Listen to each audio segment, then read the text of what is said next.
Монгол Улсын 28 дахь ерөнхий сайдаар томилогдсон сайхан бэлэг шинэ засгийн газрыг хамтарч байгуулах саналыг парламентд судалтай улс төрийн намуудад хүргүүлээд байгаа. Энэ асуудлаар өнөөдөр намын бүлгүүд тус тусдаа хуралдсан байна.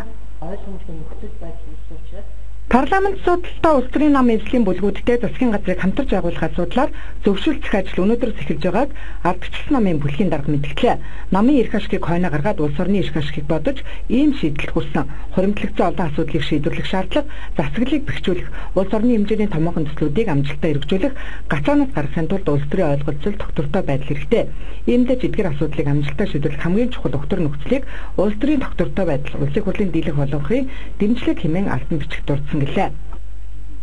Хэрвээ Монгол Ардын нам орохгүй гэх юм бол энэ бүтцээрээ ингээд цаашдаа явах боломж нь бол нээлттэй байна.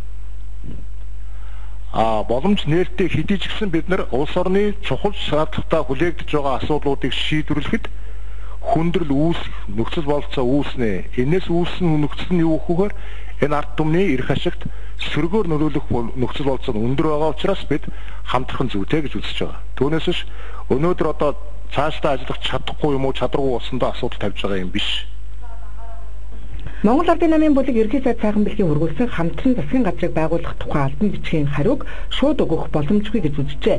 Засгийн газарт хамтрах асуудлаар удирдах зөвлөлөө хуралдуулан баг хурлын товыг тогтоож дараагаар нь баг хурлаас эцсийн хариу гарна гэж тохирсон байна.